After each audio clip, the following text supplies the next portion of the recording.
Hello everyone and welcome back to PAX Recreation and Dinosaurs. And we are going to crack a Lost Caverns of Ixalan collector booster box. And I'm going to try and use a knife for once, because otherwise this is just ridiculous. And apparently I don't know how to use a knife, so there you go. Even the plastic is harder on the collector booster boxes. Like everything, at least you feel like the quality is improving when you pay more. So, Lost Caverns of Ixalan collector booster boxes, and we have a box stopper. Box stoppers are a thing, right? Like when you want to make people feel special because they're buying an expensive product or boxes or whatever, just give them box stoppers. It doesn't cost you anything, adds value to the box and makes people want to buy boxes or some sort of thing like that. So let's see. Can this be ninja? No, it doesn't look like it, but can I? Because I don't want to bend the card. Now what you're thinking, use the knife, cut the part that doesn't have the card on it, profit. But I am too much of a coward to do it. There you go. Harder than normal, even for a box stopper. And Thought Vessel. Ooh, nice. At least, you know, very useful in many commander decks. And this one is pretty. The artifact's interaction with the Nykoid network seems to allow non-Nykoids, or Nykoids, I guess, to connect to the Gestalt? Yep, Gestalt consciousness.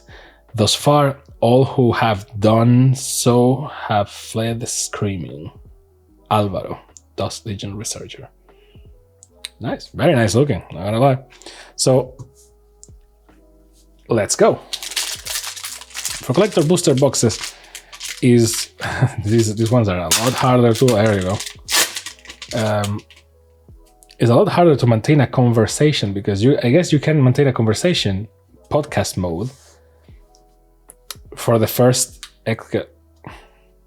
what? Well, this is the first, and it's actually backwards. So I guess that the machine or whatever was like, and they okay. Idol of Deep King, also banned. Trashing Brontodon. See, like you can keep a conversation up to this point. Normally the breaking point on a collector booster, which is when you have the lands, because then it's all cool stuff.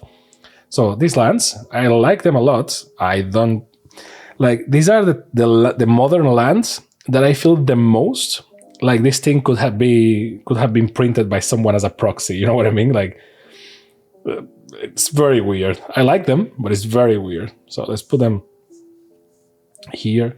Trashing Brontodon again. Nice.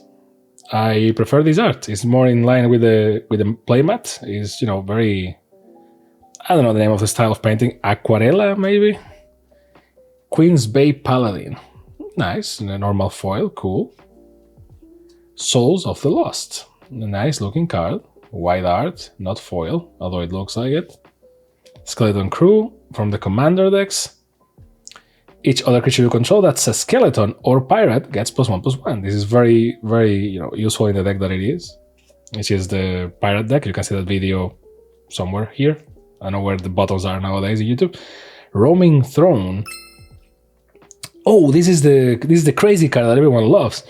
The art, I got distracted by the art because this is not the normal art of Roaming Throne. So, which in retrospect, it's kind of distracting because where is the throne? I guess that dude is sitting on the throne, but artifact creature Golem is a 4/4/4 that has War 2, and as Roaming Throne enters the battlefield, choose a creature type. Roaming Throne is the chosen type in addition to its other types. That's so far so good. If a trigger ability of another creature you control of the chosen type triggers, it triggers an additional type. So pretty much Alice Norn, but colorless. So it works on every commander deck. And between these two artifacts, I know they are not like super crazy valuable or anything, but that has made my day. Amazing. So a Swamp from Jurassic Park, which is very good, although it triggers me because the collector boosters, let's remember, they do come always with a guaranteed Jurassic Park card, and sometimes it's the land. And I have been the person, I think, in the Magic the Gathering YouTube sphere, that is always like, if you gotta know me for something besides, I guess, hoarding cards, is two things. I always defend lands with a weird passion, and I love inserts. So, because, lands are the most useful thing in Magic. You can't play Magic without lands, even the plain ones. So, you can put some flavor in there, and if you have good lands, they can kind of break the game. And that's why you have, the original dual lands that don't have any downside. Those cost you $200+. So, there is truth to this statement. Lands are, well, the basis of everything. But I gotta say that, you buy a collector booster box, and you're like, man, I really want the Jurassic Park cards. And because you're a fan of Jurassic Park. Although, again, if you really want the Jurassic Park cards, I guess just buy them individually. This is why this is not actually a multicolor goes here. Like, just buy them individually is going to be a lot cheaper than just trying to bet, because this is gambling, my friends. Even though, Wizards and Electronic Arts with FIFA and all that, they don't want you to say that out loud because that will make their products very illegal to sell to children. But to a degree, this is gambling. Like, you're gambling to see if you're going to get the card you're going to get, and they have monetary value associated with them. So this card is beautiful. So, Terror Tide, another pirate skeleton card, Mate, Fathomless Descent. All creatures get a -X, -X. -X is the Mesoamerican set. -X, -X until the end of turn, where X is the number of permanent cards in your graveyard. Intrepid Paleontologist. That is a great card. I don't like the art very much. I think the art is kind of meh. But again, what are you going to do with a paleontologist? You're going to say like, oh, Tomb Raider is a paleontologist? Not really. It's kind of. From the Commander decks, this card is kind of good. Ooh, Aklasot's Deepest Betrayal, but the Ixalan type of art. I like and I hate this type of art for a reason. I like things that are symmetrical. I like icons. I like logos. So I like this very much. But it's kind of boring at the same time. Like, you can guess that Aklasot is some sort of bat. I mean, if you read a bat god, yeah, sure. But it's not like crazy or anything. It's, So Aklasot is very good. I wouldn't make it my commander, but flying and lifelink, whenever it attacks, each opponent discards a card. For each opponent that can't, you draw a card. And you don't want to have this in the battlefield if your opponent wants to mill or put things in the graveyard, but if they don't, this is amazing. Whenever an opponent, or if you want to play with their graveyard, whenever an opponent discards a land card, create a 1/1 black bat creature token with flying. So there's the bonus, and when it dies, it returns to the battlefield tapped, and it becomes Temple of the Dead, which, see, they didn't do the old style here, because the Ixalan style here, because, I mean, no point. But still is the legend of Aklasots in the wall. It gives you black mana, and you can transform it again. So it doesn't disappear. That's why, because of that effect, I will make it my commander, because it really doesn't die when it's a land, because those are very kind of useful and powerful in commander, because people don't like destroying land. It's kind of taboo destroying lands in commander. So there you go, another land for Jurassic Park. I'm not sad. I'm disappointed. I mean, I like them, but everyone wants the dinosaurs or the cars that Jeff Goldblum or something. Bridge from Below. Imagine when you buy an entire set booster box and you get like only 2 of those, maybe 3, and they are or lands or tokens. It's like, thank you, I guess. Bridge from Below. This is a guest card list, so like a guest from the list or whatever. 3 black. Whenever a non-token creature is put into your graveyard from the battlefield, if Bridge from Below is on your graveyard, create a 2/2 black zombie creature token. When a creature is put in an opponent's graveyard from the battlefield, if Bridge from Below is in your graveyard, exile Bridge from Below. Okay, not bad. I am running out of spots to put stuff. This starts to become like Pokemon or Yu-Gi-Oh, like too many types of cards. Gnome and Bat. Next.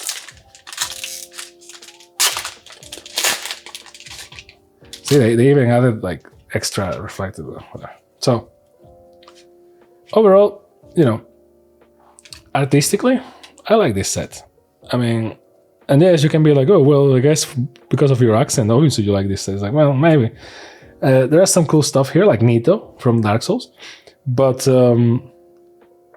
there are some other sets that I just find boring visually. And I mean, not to despise the artists or anything. It's just that they really don't resonate with me. Like, there are some artistic styles that are like, oh, I guess I can make a deck with that, maybe. Braided Net. Enters the battlefield with 3 net counters on it. You remove 1, tap another non-land permanent. Inactivated ability can be activated as long as it's tapped. And you can craft with artifact 1 and 1 blue, and it transforms into a Braided Kipu. So for 3 and 1 blue, draw a card for each artifact you control, then put Braided Kipu into its owner library, third from the top. So there is that. I wouldn't use it, but I guess for a blue artifact deck, it may be very useful. Kutsil's Flanker is a cat warrior, a nice looking card. Topography Tracker from the commander decks, I remember this one. Enters the battlefield, you create a map. If a creature you control will explore instead, it explores, then it explores again. You could say it explores twice, but I guess that's the way people don't get confused with the triggers. Inti, Seneschal of the Sun. When you attack, you may discard a card. When you do, put a +1/+1 counter. So this is very good. Again, red, so for a Boros deck, this is kind of interesting. Ooh, see, I was complaining about Jurassic Park cards, and here is the one. Blue, Loyal Raptor. Foil and cool and all that. It can be your commander, I guess. You can partner with Star-Lord, of all things. Owen Grady, sorry. It has Trainer. When this creature enters the battlefield, target player may put Owen into their hand from the library, then shuffle. For each kind of counter on blue, Loyal Raptor, each other dinosaur you control enters the battlefield with a counter of that kind on it. So that's great. We need to pull Owen to understand the full mechanic of the two. This card is very nice looking. Like, very reflective, very nice looking. Sorry, Jurassic Park cards go here, even if they are not. Souls of the Lost in foil. Now, this is the one in foil. Very nice looking. And a dinosaur egg that is actually chipped. And can you see the border of this card? Like, it's all like, but look at this. You can see the top of the dinosaur egg? Like, yes, they put the tokens in the back precisely to protect the other cards, but like, come on. I guess someone needs to recalibrate the machine, because the thing is clipping cards, and it wasn't me. You may think that it was me doing this, but it can be, because the cut doesn't hit that area. Like, plus it should cut like the first card, which is actually the token. So it's not. It can be me. It's not me, I swear. Not that much blue here, which is okay. No one likes blue players. There's a lot of black. And the most used and most powerful colors in Commander are blue and black, as everyone knows. So, the precursor of football. Yep, I won't call it soccer. Forest, for the nice looking ones. Ooh, Rampaging Ceratops in this Aquarella style, which is very nice. Hulking Raptor. Well, not bad, a good dinosaur, a 5/3, Ward 2 at the beginning of your pre-combat main phase at 2 green mana. Okay, kind of very good. Green, so the power of ramp. Warden of the Inner Sky. As long as Warden of the Inner Sky has 3 or more counter tokens on it. Counters on it. It has flying and vigilance. Tap 3 on tap artifacts and creatures you control, put a +1/+1 counter on Warden of the Inner Sky. Scry 1, activate only as a sorcery. So, it's cheap, so I guess this is the reason why, it's like, oh, well, for 1, and then if you have 3 or more counters of any type, it doesn't say there's +1/+1 counters, just counters, it gets flying and vigilance. So this is a good card to know, starting hand or like starting the game, cheap 1, just cost 1 for 1/2, and you can tap on tap artifacts or creatures and get +1/+1 counter on her. But the problem is that you need to tap 3 to get 1 +1/+1, and then I guess you scry 1, but This is very good if you have something else to fuel it. Otherwise, what I think is a not bad card. Like, it's good to always have around. Eye of Ohertak, which is from the commander decks. For 3, it adds 1 mana of any color, and you can craft with 2 that share a card type 6. Damn. Transforms into Apex Observatory. Apex Observatory enters the battlefield tapped. As it enters, choose a card type shared among 2 exile cards used to craft it. The next spell you cast this turn of the chosen type can be cast without paying its mana cost. So I guess that's, justifies the cost right there. It seems kind of a overly complex card in my opinion, or maybe it's just me, I'm being dense, but mana rock 3 for any color is okay, but crafting it is where the thing is, right? So I guess let's see the next one. Bringer of the Last Gift. 6 and 2 black is a vampire demon. When it ETB, like the cool kids say, if you cast it, each player sacrifices all other creatures they control. Then each player returns all creature cards from the graveyard that weren't put there this way to the battlefield. Oh, okay. Command Tower from Jurassic Park. Not bad. I like the art. Ooh, Vito. Fanatic of Aclasots. It's a nice looking card, and for a second I was confused with the commander from the commander decks, but it's Vito. So whenever you sacrifice another permanent, you gain 2 life if this is the first time this ability has resolved this turn. If it's the second time, each opponent loses 2 life. If it's the third time, create a 4/3 white and black vampire demon creature token with flying. So it goes very well with that deck. That's why I was thinking about that. A treasure token from Jurassic Park. That's also a gnome token. The double-sided tokens in collector boosters are very weird because they are foil. If you register them in most apps, they don't have price because there are no shiny like foil tokens, but although they are, and they have 2 sides. So which one do you register in the app? If you register one, when you sell it, you need to remember to, or you trade it or give it away or whatever, you need to remember to also discount the other side of it. So I'm going to put it with Jurassic Park because that's the weirdest part of the combo, but still. Magic the Gathering is likely the easiest game to organize as a collection because Wizards really has thought about this. So you have the collector number and they have always the same order. So white, blue, black, red, green, multicolor, colorless lands. But at the same time, I have to say, when they do this stuff, they kill me. Like these double-sided tokens and like how I'm supposed to organize this in an efficient manner, Wizard. Please let me know. I can't. So, Bartolomé del Presidio. I really like this card because of the name and the art. The card is okay, but it's just great.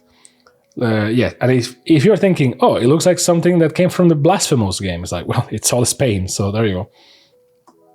Cavern of Souls. Ooh. As Cavern of Souls enters the battlefield, choose a creature type. Add 1 colorless or add 1 mana of any color. Spend this mana only to cast a creature spell of the chosen type. And that spell can be countered.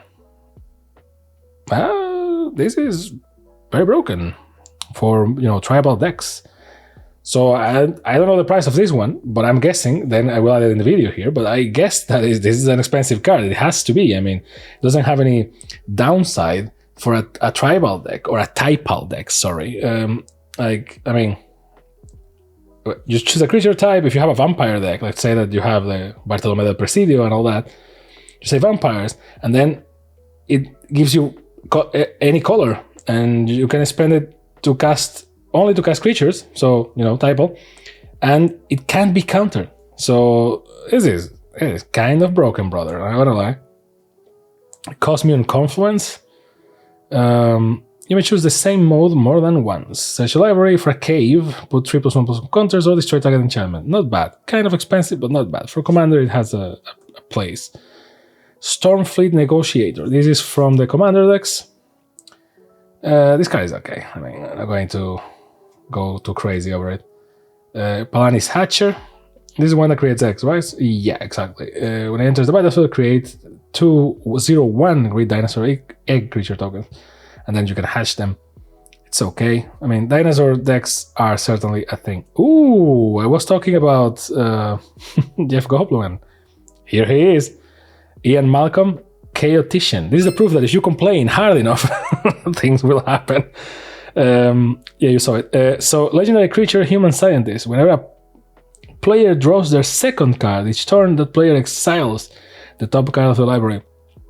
During each player's turn, that player may cast a spell from among the cards they don't own, exiled with Ian Malcolm, Chaotician, and mana of any type can be spent to cast it. Okay, you basically can cast the stuff that other players exiled. So, you have heard of Chaos Theory. Well, indeed, a chaotic card.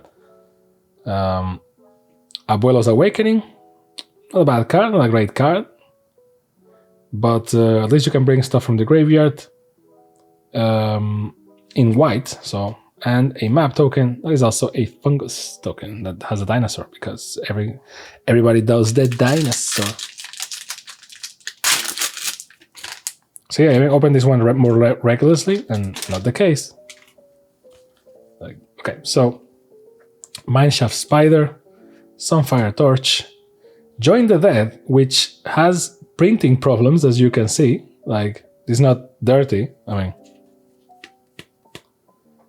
see, like it's very faded compared to an actual Magic card. So yeah, this set is full of printing issues. Hidden Courtyard, Master's Guide Mural, Master's Manufactory, The Master, Belligerent Yearling, Guardian of the Great Door, The Swamp. That I like it, but it doesn't rate Swamp to me. It's very blue, so I will rate Island. Scytheclaw Raptor, and all these Aquarella cards look like they fit together and make a puzzle. Sadly, they don't, if I got it correctly. So, Stalactite Stalker. Not bad, like Goblin Rogue. Yeah, we have goblins here, and golems is like, I guess. The Everflowing Well is a legendary artifact. When it enters the battlefield, mill 2 cards, then draw 2 cards. Descend 8 at the beginning of your upkeep. If there are 8 or more permanent cards in your graveyard, you transform it, and it transforms into the Myriad Pools. Is a legendary artifact land that gives you 1 blue, and whenever you cast a permanent spell using mana produced by it, up to 1 other target permanent you control becomes a copy of that spell until the end of turn. No, not bad. Not bad. Not bad. Oops, spoilers. Not bad. Enters the battlefield, mill 2 cards, draw 2 cards. Not bad. For a black-blue deck, this thing kind of slaps a little bit. Illustrious Wanderglyph from the Commander decks. It's okay, as long as you have the City's Blessing. But, you know, it creates a lot of gnomes, so if you want to do a gnome token... Actually, in the deck that this card is in, is kind of meh. These lands I don't get.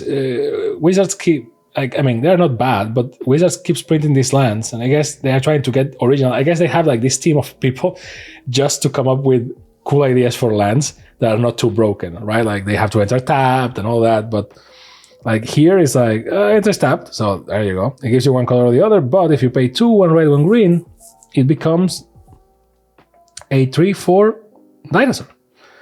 And whenever it attacks, other target creature gets 2/0, and it's okay. And you can tap the creatures. It's useful, I guess. Like, I guess that if you're going to have tap lands that enter tap, you know, slow lands, this is better than, because at least this gives you options on the battlefield. So this is objectively better than a tap land, but still.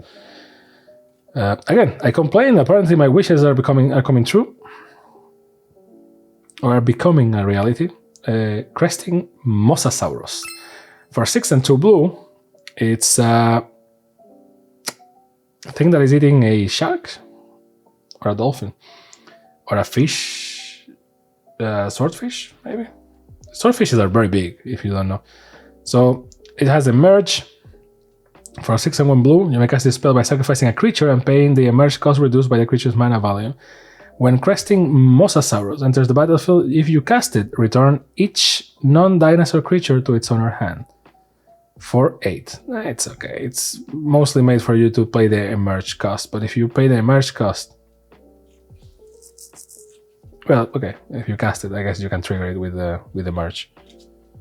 Treasure Map. Nice looking. For 2, is an artifact that says you pay 1 and tap, scry 1, put a landmark counter on Treasure Map. Then, if there are 3 or more, remove those and transform it and create 3 treasure tokens. So that's not bad. The problem is that it costs 2 and you have to pay 1 and tap, so you have to do it 3 times, so there is some sort of... But then you get 3 treasure tokens, and let's see what it does when it transforms. It becomes the land. That gives you 1 colorless, and if you sacrifice a treasure, draw a card. It's okay. I mean, it's something. I mean, it gives you mana. Yeah, it was kind of meh, to be honest. Lacks a little bit of punch. Like, it gives you options. Sure, you pay 1 and tap, and likely in Commander you always have like 1 colorless laying around at late mid stages of the game. So you can just scry and move your deck a little bit while you put tokens here. Then you get 3 treasure tokens, and that's cool. It just becomes a land for colorless. The problem is that sacrifice a treasure, draw a card. Is like, I'm not going to sacrifice a treasure to draw a card. I already scried 3 times. Like, maybe the last time I can be like, yeah, I'm going to sacrifice and just scry for the card that I just saw. But I will say that treasures are a lot more useful to do other stuff with them than just to draw a card. Whatever, maybe that's me. Fungus Dinosaur and a dinosaur token from Jurassic Park. We are halfway there. This video is getting kind of long, so I guess I need to shut up. Basking Capybara, because, for the memes. Greedy Freehooter, Otaclan March, Tinker's Tote. And I love those word plays, that's for sure. That's the thing that Wizards always does. I kind of like it. Careening Minecart. There you go, Mountain. Let's see the loot. Breaches. These are guests, and the guest is here, apparently. Breaches, Brazen Plunderer. Menace. Whenever 1 or more pirates you control deal damage to your opponents, exile the top card of each of those opponents' libraries. You may play those cards this turn, and you may spend mana. Okay, it's okay. It's good. Okay, if you have a pirate deck, I guess this is good. And the card is very nice looking. Starving Revenant, which is not bad. Has the Send 8, so it's that type of card. Magmatic Galleon, one of these things that I would like to like more. From the Rubble, from the Commander decks. Again, for tribals this is great. Choose a creature type, and you return target creature card of the chosen type from your graveyard to the battlefield with a finality counter on it. So that means that if they kill it again, it goes to the exile. But hey, very useful. And for Orzhov, that's great. Tishana's Tidebinder.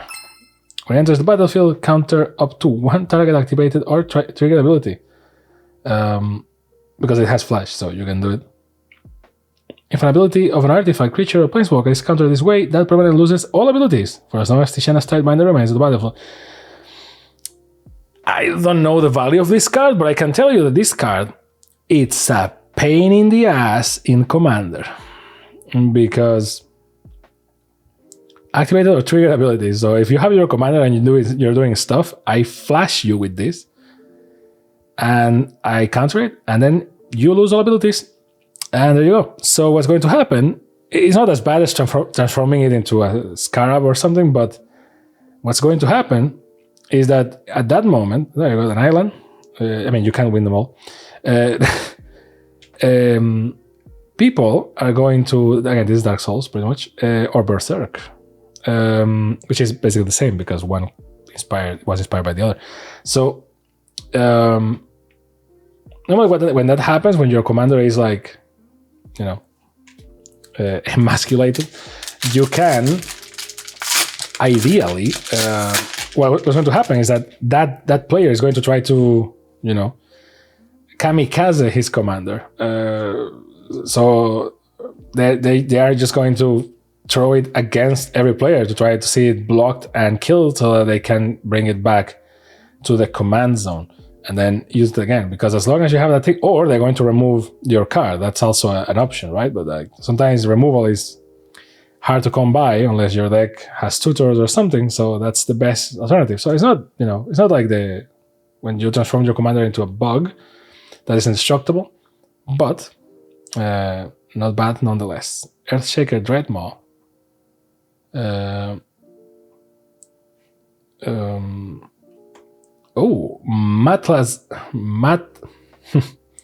Matsalantli, the Great Door.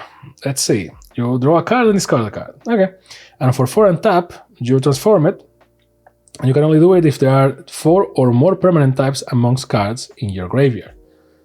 And it becomes the Core. The Core has Fathomless Descent. This type of foil is very reflecting because the lighting of the video is not that different to the normal that we have, and these things are very shiny. So transform from Matsalandi, it adds X mana of any color where X is the number of permanent cards in your graveyard. That's not bad. Number of permanent cards in your graveyard. So if you mill yourself, wait a second. Cost 3, the condition has to be, you have to pay 4 and tap, and only if there are 4 or more permanent types of cards in your graveyard. Well, this is kind of good.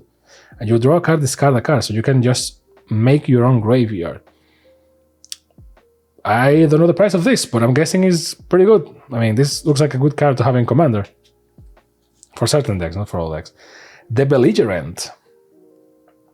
It's a shame that you can use this in another vehicle deck, but the decks are kind of okay. When it attacks, you create a treasure token. At the end of turn, you may look at the top card of your library at any time, and you may play lands and cast spell from the top of the library. So, whoop, not bad. And crew 3. So, Scion of Calamity from the Commander decks. It's kind of a confusing dinosaur eating a boat. See the video, I guess. Abuelo, Ancestral Echo. Has flying, War 2 for 1, and Azorius, basically. Is a 2/2 that for 1 and 1 white, 1 blue. Exile another target creature or artifact you control, return it to the battlefield under its owner's control at the beginning of their next end step. So you can blink stuff with Abuelo, which is not bad. Good for 99, we'll use it as a commander. Same land, it's kind of a shame, but this one is foil, so at least that. Ooh, Whale of the Forgotten. Nice looking card. Very reflective, as you can see. You can almost see me. Target opponent has Descend 8. And return target non-land permanent to its... you can choose... If there are 8 or more permanent cards in your graveyard as you cast this spell, choose 1 or more instead. So you can choose 1, but if you have 8 or more permanent cards in your graveyard, you can choose 1 or more. So return target non-land permanent to its owner's hand. Target opponent discards a card and look at top 3 cards of the library. That is okay. I mean, I wouldn't go crazy over it. Treasure and Dinosaur. 4 to go. Better pick up the pace. I'll even try backwards just to prove my point. Oddly easier from below. That's what she said.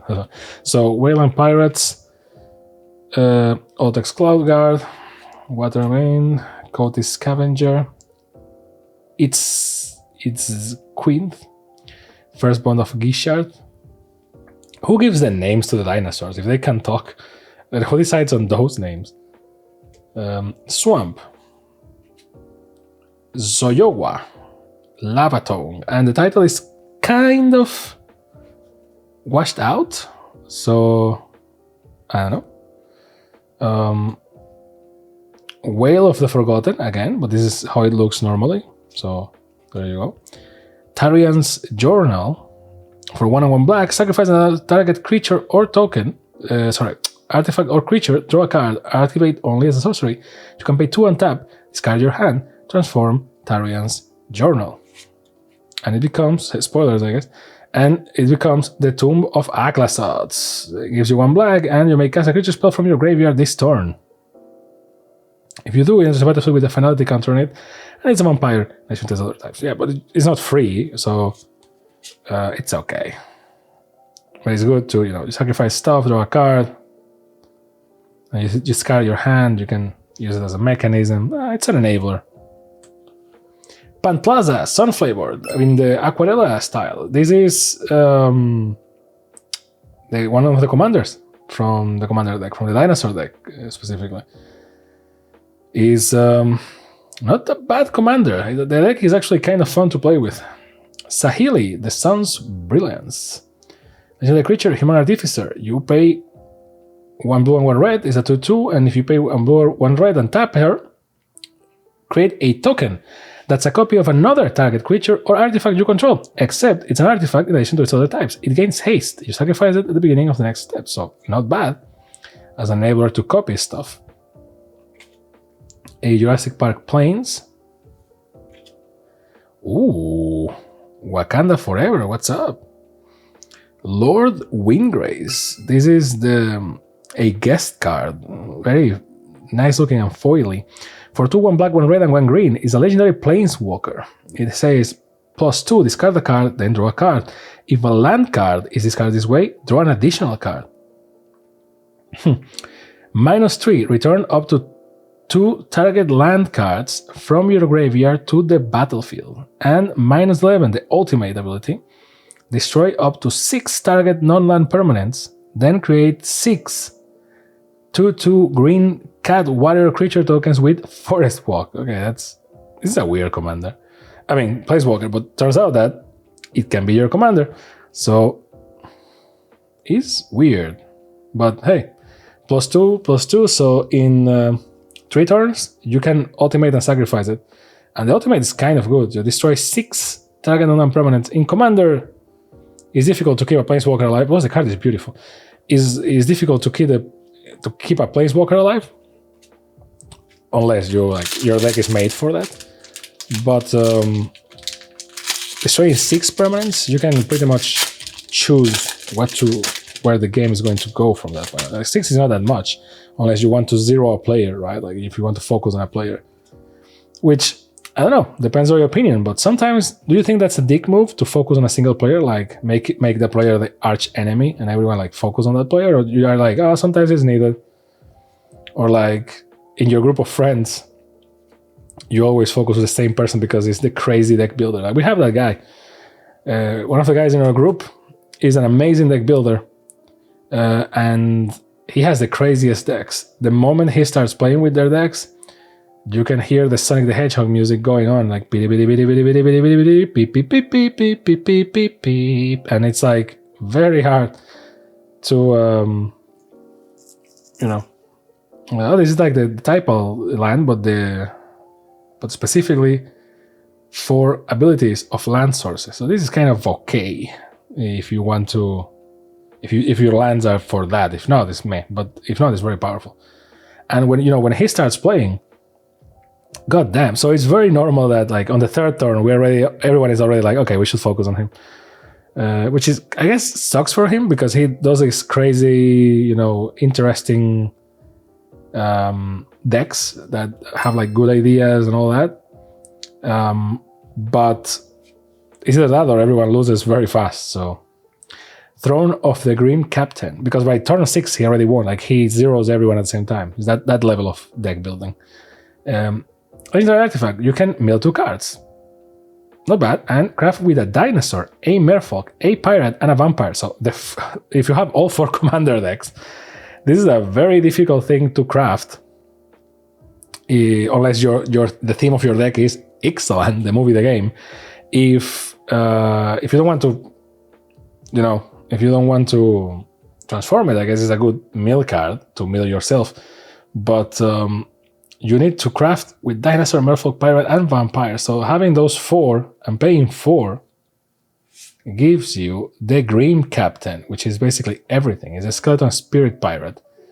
Funny that it's not a skeleton spirit dinosaur pirate and vampire as well. I guess no vampires because they die.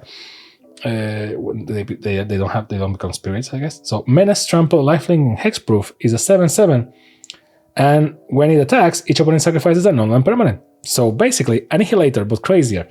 Then you may put an exile creature card used to craft the Grim Captain onto the battlefield under your control, tapped and attacking. So the cost is high, but the card is kind of, I mean, it needs to be, right? I mean, you can mill yourself and you need to craft with that. Like, your deck has to be built for that. I don't know. The Commander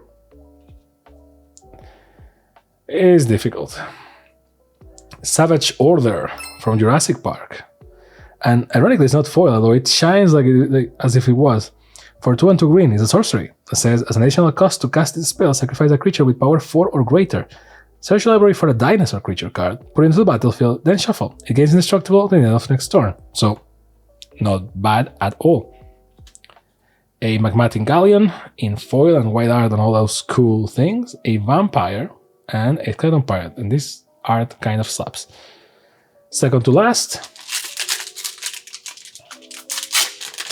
I was like, yeah, let's open a collector boost. It should be fast. Also me. Now, let's talk about everything. So, Cavern Stomper, Sage of Days. Isn't it sad? Like, at the beginning, I looked at all the cards and read them, and then I realized that the videos were being, too long. Plus, the first time I open a box from a set, maybe I look more at the cards, but then if this is a second box or third box, I already know the cards, so I really go faster.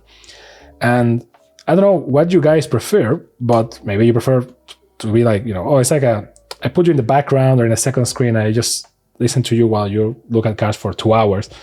But I mean, maybe that's valid, but isn't it sad that, I think that most people do this maybe. When you open a booster, most people go like, and go to the end because they just want to see the rare or the mythic. And there are a lot of common and uncommons. That's why I respect a lot the Pauper format, because it's like, well, yes, we need to give some use to those cards. I mean, those are not bad cards, but if every card is good, then where is the balance, right? And I think that's the beauty of the card rarity types and all that. Like, yeah, sure, this is a rare, and it's very useful. It may enter tapped as a copy of any land card in a graveyard, except it's a cave and all that. It's like, oh, this is very useful. If for some reason one of your lands got discarded or something. And it's a rare. And it's like, yeah, that's great. And that's cool. I also like powerful cards. But sometimes, isn't it cool to play with the weird ones? Isn't that like the magic of the pre-release? And, I'm playing on Magic Arena with the cards that you have, like the shitty ones, because their RNG is very bad. Like, see, like, I don't know. I don't necessarily like this art, by the way. Like, Resplendent Angel, 1/2 white. At the beginning of each step, flying 3/3. At the beginning of each end step, if you gain 5 or more life this turn, create a 4/4 white angel creature token with fire and vigilance. And if you pay 3 and 3 white until the end of turn, this card gets +2/+2 and gains lifelink. So it's okay. It's powerful because if you combine it with something else to gain life, then it's a crazy engine. But, you know what I mean? And I don't know. Have you ever tried it? Like, sometimes I have my cubes that I think I showed already a couple of times, like how I set up my cassette type boxes with my cards and all that. And they have commons and uncommons. And sometimes, this card is all washed out. Like, the printing is not good. Look at that. Sometimes when talking with my friends, this also is all badly printed. What's up with this? With talking to my friends, it's also badly printed. Wizards, come on. We discuss a lot of times, this is better. Like three in a row. Like, oh, well, maybe we should make like a cube with all the powerful cards. Like, yeah, but where is the fun in that? Like, sometimes I just like to put like a normal card, and obviously Commander with weak cards, it's a very long game. But sometimes I just want to, have a cool game of Magic and don't have to be like everything is a 5D chess move, like 7 steps ahead. This also is washed out, so I don't know what's up with the printing process. Hit the Mother Load. For 4 and 3 red, Discover 10. If the discovered card's mana value is less than 10, create a number of tapped treasure tokens equal to the difference. To discover 10, exile cards from the top of your library until you exile a non-land card with mana value 10 or less. Cast it without paying its mana cost, or put it into your hand. Put the rest on the bottom in a random order. Very good card. Kind of expensive, but again, you saw what it does, so. Dire Flail, this one that is like meh for me. I guess +2/+0, equip 1, so it's kind of cheap, and you can craft with artifact 3 and 2 red. It becomes Dire Blunderbuss, which is, +3/+0 and has whenever this creature attacks, you may sacrifice an artifact other than this one. When you do, this creature deals damage equal to its power to target creature, which is,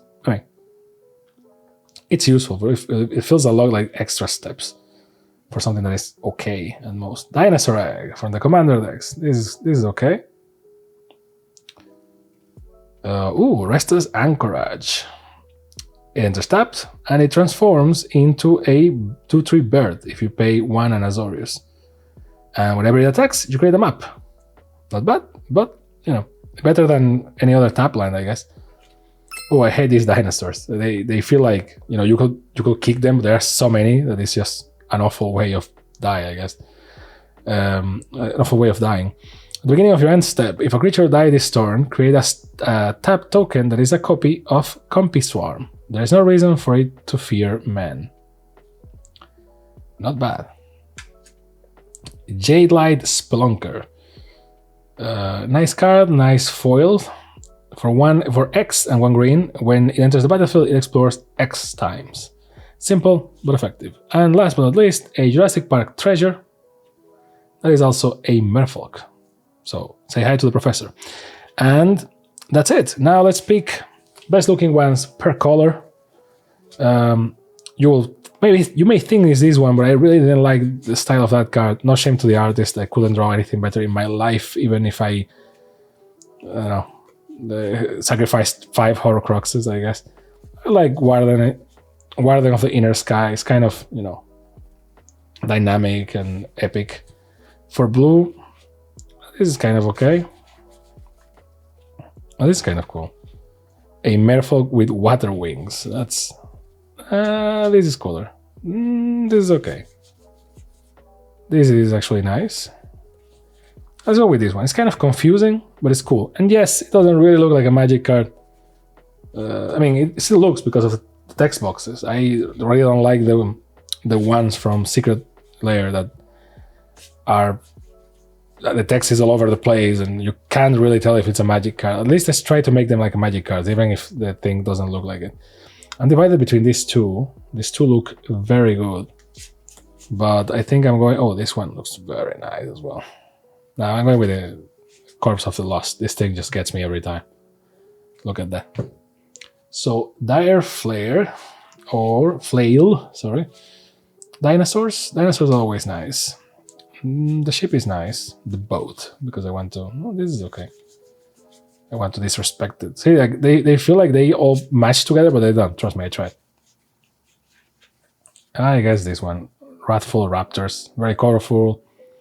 A pack of raptors attacking with feathers, because technically dinosaurs have feathers. According to this research. Not according to Jurassic Park. This one is okay. This one is cool. I like this one.